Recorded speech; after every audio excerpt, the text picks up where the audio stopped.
enfant. Je suis mariée avec un... Bon, c'est pas un whitey, un blackie. Oui. Et ma mère, je vivais avec elle. Et après, ma mère, elle a voyagé pour aller dans un autre pays. Oui. Et après, après un temps, je suis tombée malade. J'avais de mal au ventre, mal au bas-ventre plutôt, ça n'allait pas. J'étais toujours souffrante, toujours souffrante, toujours souffrante. Mon mari était là, je n'ai jamais soupçonné qu'il m'ait trompée ou quoi que ce soit. Et après, tellement que la maladie a vraiment exagéré, j'ai été hospitalisée.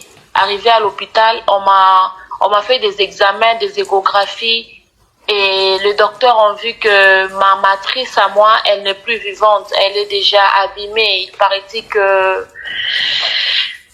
c'était un peu... Mais la matrice, c'est quoi? C'était un peu pourri, ma matrice. C'est quoi qui matrice là? Matrice, la chose, la poche que l'enfant reste dans le ventre. Oui. Oui.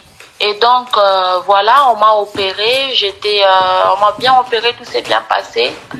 Mais il paraît, j'avais aussi des petits problèmes de sang et tout. J'étais hospitalisée. Donc, ma mère, maintenant, elle est rentrée pour poursuivre mes soins et tout. Et voilà, elle restait avec moi, elle dormait avec moi à l'hôpital. Bon, elle faisait échange avec mon mari. Elle vient, elle dort, et puis elle rentre. Le matin, mon mari vient, toujours comme ça, il va au travail et tout.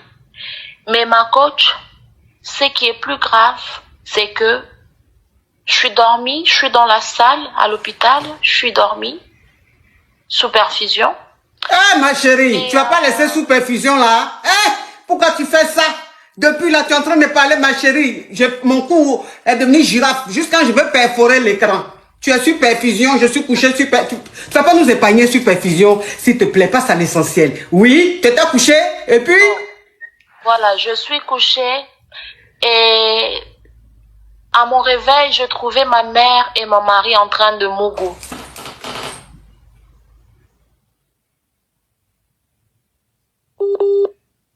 Et j'ai trouvé... Allô? Oui. Allô, ma coach? Oui. Ah! J'ai trouvé ma mère en train de mourir avec mon mari. Face to face. Devant moi. Quelle position? C'était Je quelle... ne sais même pas quoi ma coach. C'était quelle position? C'est elle qui était sur le moro ou c'est lui qui était sur la... Ma mère était endormie sous le petit lit là. Il y a un petit lit pour elle qui était là. Oui. Elle était endormie genre cheval quoi, comme cheval. Elle a fait le derrière comme ça et c'est mon mari qui était derrière elle. Sur le côté. Ça c'est la cuillère. Ça c'est la cuillère ça. Ouh! Ma coach. Elle est en cuillère. Oui. Ma propre mère, ma mère biologique avec mon propre mari. Nous sommes mariés, cela ça fait 5 ans. Et quand je l'ai vue, j'ai juste appelé ma mère maman. Elle s'est excusée, elle est partie. Mon mari est resté pour s'excuser, je lui ai chassé, je lui ai dit j'ai besoin de rester seule. Il est parti, ma coach. Après 3 jours, j'ai quitté l'hôpital. Je suis maintenant à la maison. Ça fait presque 1 semaine que je suis à la maison.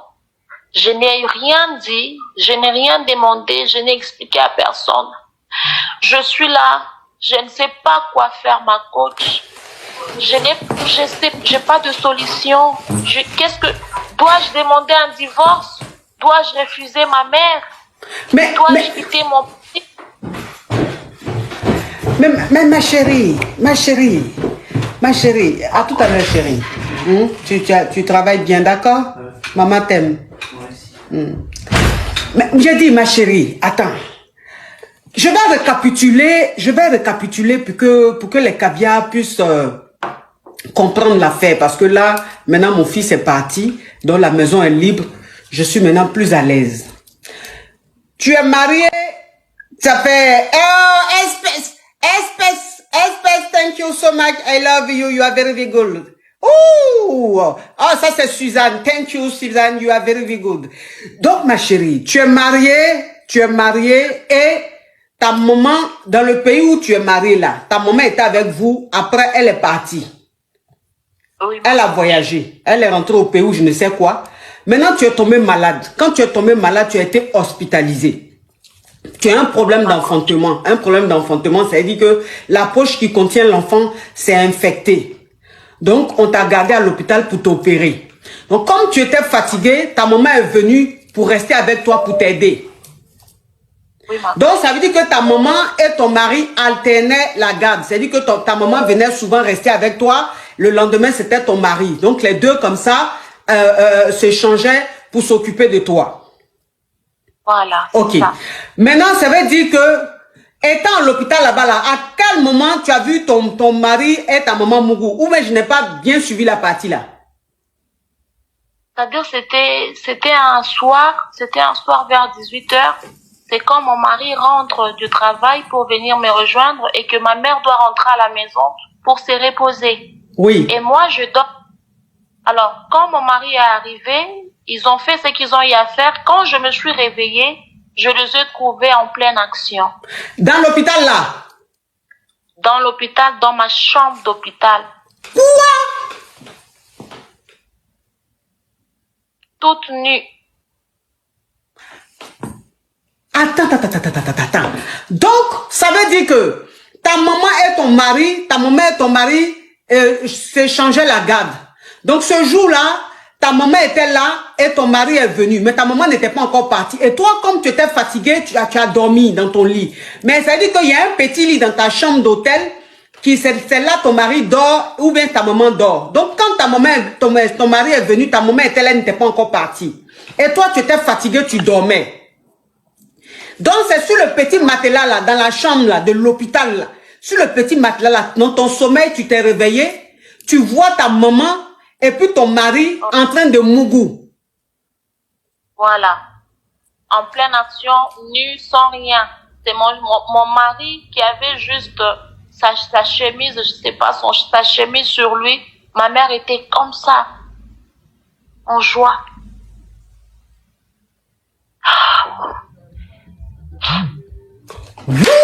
J'ai rien. Barachette about. Mais, maintenant quand tu les as attrapés là, qu'est-ce qui s'est passé? Quand j'ai vu ça, mon cœur a frappé fort, mais j'ai dit, maman, qu'est-ce que tu fais? Elle a dit, ma chérie, pardonne-moi. Elle a pris ses affaires, elle est partie. Mon mari est resté nu en train de me regarder, mais je lui ai dit, qu'est-ce que tu me fais? Qu'est-ce que je vois? Je rêve ou pas? Il me dit, bébé, je suis vraiment désolée, je dois tout t'expliquer, ça n'a pas commencé aujourd'hui, mais tu as l'audace de me dire que ça n'a pas commencé aujourd'hui. Ce qui veut dire quoi? Et directement, je lui ai dit, je n'ai pas envie de te voir, sors dans cette chambre. C'est comme ça qu'il est parti. 3 jours après, j'ai été libérée, je suis rentrée à la maison. Je n'ai demandé à personne, je n'ai parlé à personne, ni à ma mère, ni à... Donc rien du tout, je suis calme, je ne sais pas quoi faire, je raisonne, je stresse. Je ne sais pas qu'est-ce que je vais raconter. Si je raconte aux gens, c'est la... Ma chérie, ton mari, tu as quel âge? Ma coach, j'ai 28 ans. Tu as 28 ans. Ta maman, elle a quel âge? Ma mère a 5 ans, maman, ma coach. Oui, mais elle aussi. Ta maman a 55. Ton mari, il a quel âge? Mon mari, il a 34 ans.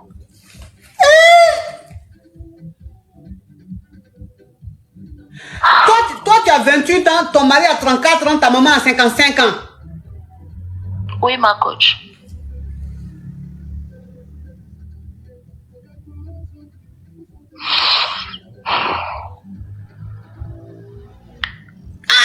Je ne sais plus quoi faire. Si j'ai raconté à quelqu'un dans la famille, c'est la honte sur ma mère, sur mon mari. Je sais pas. Je sais pas si je dois divorcer, si je dois chasser ma mère, si je veux rester avec mon mari qui est à Mougou avec ma mère. ma propre mère face to face dans mes yeux devant moi. En plus, à l'hôpital. Mais ça veut dire que si ils ont fait ça dans ta chambre d'hôpital, c'est que à la maison là-bas, c'est ce qu'ils font tous les jours. C'est ce qu'ils font parce que quand j'ai dit à mon mari, qu'est-ce que tu me fais? Il m'a dit, bébé, désolé, je dois tout expliquer, ça n'a pas commencé aujourd'hui. Je lui ai dit, tu veux dire quoi que ça n'a pas commencé aujourd'hui? Je lui ai carrément chassé, je n'ai pas voulu tout écouter parce que déjà, j'ai senti comme si ça a explosé mon âme. Je lui ai juste chassé, ma coach. Ce qui veut dire que c'est peut-être plus que ça, c'est peut-être que grave que ça. Parce que lui, avec ma mère, la relation, elle est bonne. Moi, je trouve ça normal. Non, ma belle-mère, voilà, de billets d'avion, ma belle-mère et tout, il envoie de billets d'avion, ma maman peut venir. Moi, pour moi, je me suis dit, j'ai trouvé un mari qui aime ma maman, un mari qui aime ma maman. Et que ma maman aussi aime l'homme de ma vie, donc tout ça va, je suis en paix, j'ai trouvé le bonheur que je cherchais. Je ne savais pas que derrière ces bonheurs-là, il y avait quelque chose qui est piquant, plus fort que ça.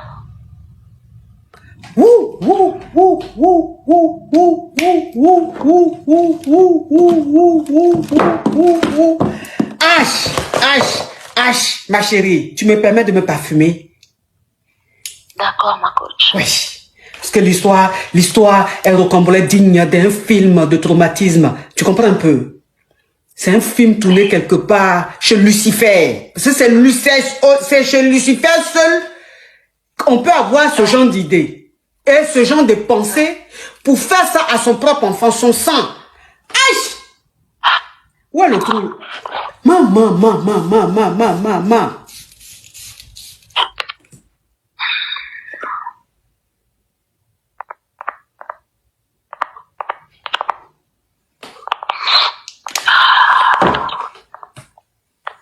Ma chérie, c'est quoi ta question?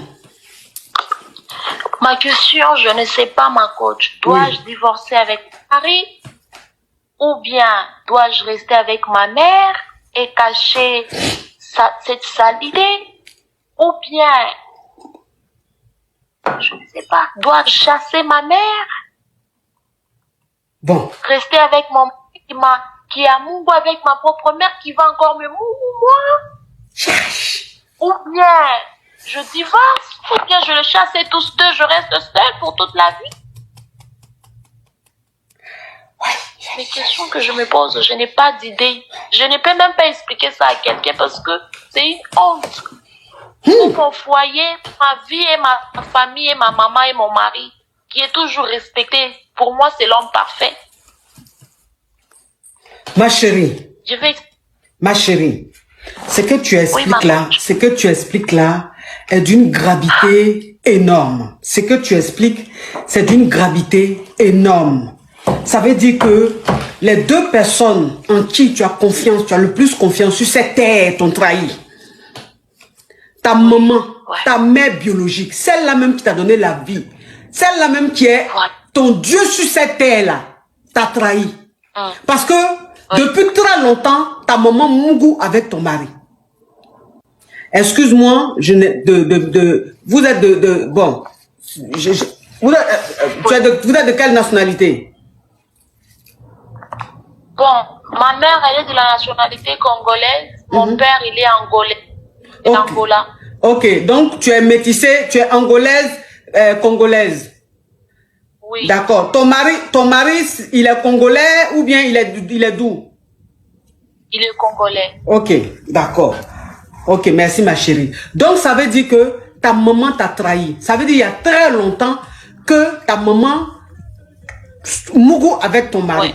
Tu comprends un peu? Oui. Cette fois-ci, ça veut dire que Dieu voulait tellement les dévoiler. Tu sais, quand ton cœur est blanc, quand tu es entière, que tu es sincère avec des gens, Dieu va les dévoiler un jour quand ces personnes-là ne sont pas sincères. Ces personnes-là sont hypocrites. Ces personnes-là sont mauvaises. Dieu les dévoile. Parce que je vais te dire une chose, ma chérie. Toi, tu es à l'hôpital. Tu es hospitalisé. Elle est à la maison avec ton mari.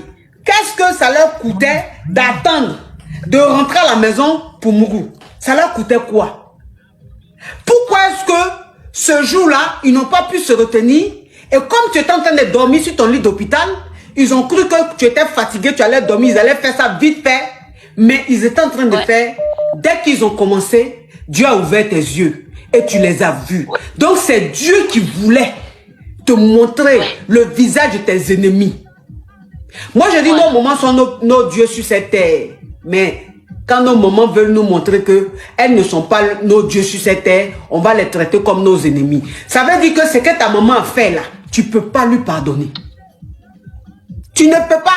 En tout cas, peut-être que dans le futur, tu vas lui pardonner. Ça, c'est peut-être. Mais actuellement là, ce qui vient de se passer là, tu ne peux pas lui pardonner. Ce qu'elle a fait est grave.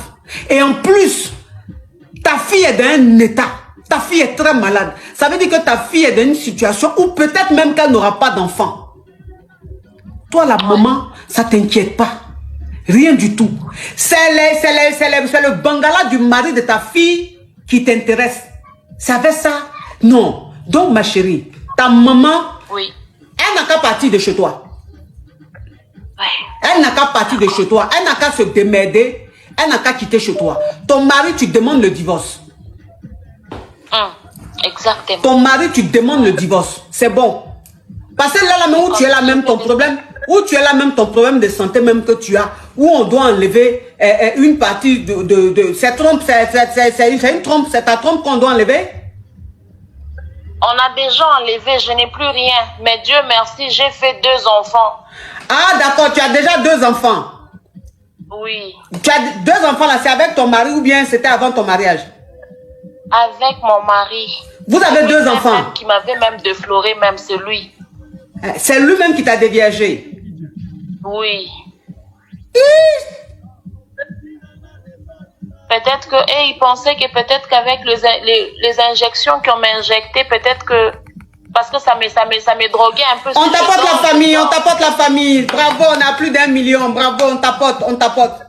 Donc, les injections qu'on t'avait injectées là, c'était tellement fort, donc ils ont cru que tu allais dormir longtemps.